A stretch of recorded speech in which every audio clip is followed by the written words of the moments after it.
We are missing an airplane. We're still missing an airplane. Flight 370, Malaysian Airlines. Increasingly, people are starting to wonder if this might be suicide by pilot, as apparently an Egyptian airline plane went down that way some time back. But there was some speculation about it this last night on Fox, and one of our associate producers watches Fox, so I don't have to. And said, whoa, Hannity was like all about, be afraid, there's terrorists coming. And he had on this guest, Gavin McInnes, who was saying, yeah, geez, I hope it's terrorists. And so I thought, let's ask this guy to come on. Hey, Gavin, welcome to the program. Hello. Gavin McInnes, conservative commentator, columnist, author of several books, including the latest, The Death of Cool, his website, streetboners and tvcarnage.com. Gavin, why do you want this plane to be taken down by terrorists?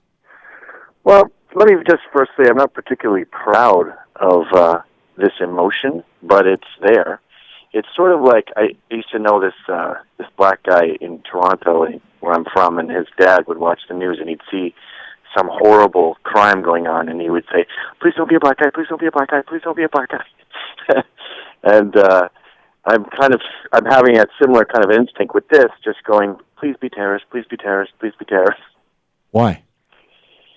Because I think that America is asleep when it comes to the threat of Islam, and when it's something else that's a freak occurrence, then it allows the left to go off at tangents about, Timothy McVeigh rednecks and Nazi skinheads and all these fake villains, which you see in Hollywood movies, right? It's always some evil Parisians or something.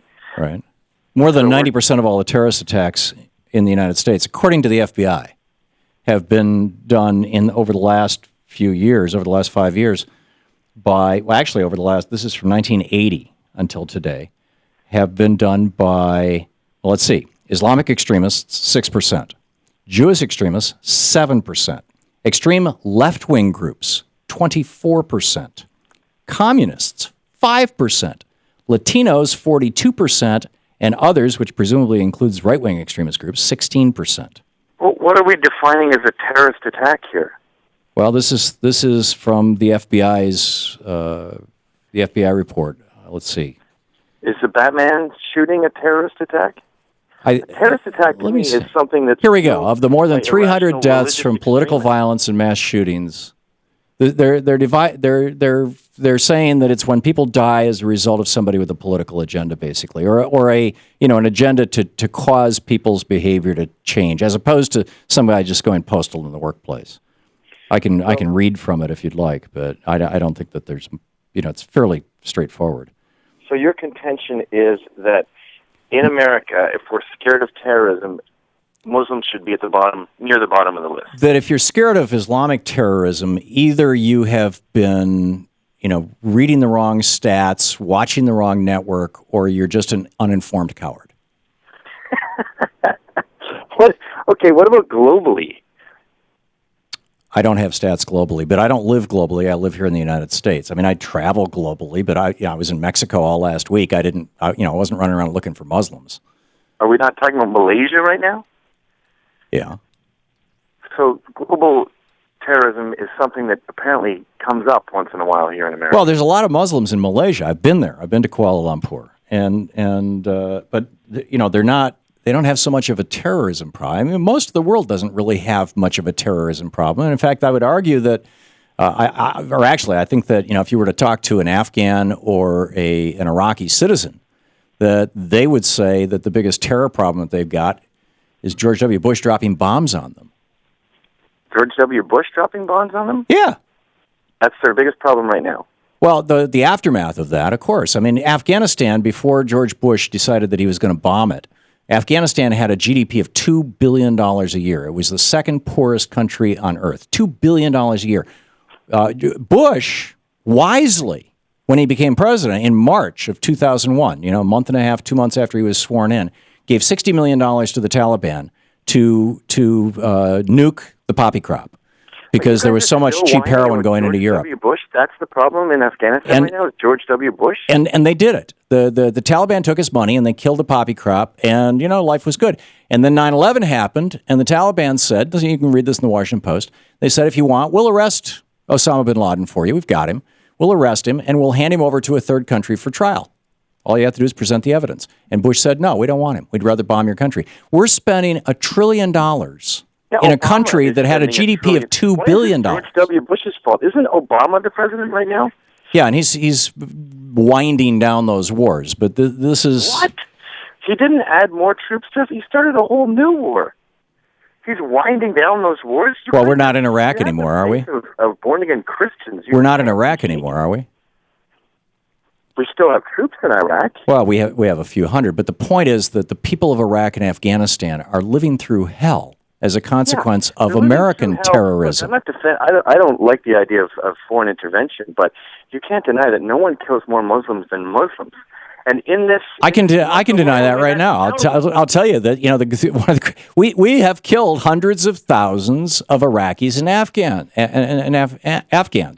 is the word for citizens. We've killed them. I mean, the statistics are there for anybody to look at. Attack on Muslims. We've had 200 jihad attacks globally this month. We've had about 1,500 dead bodies this month. I am quaking in my boots.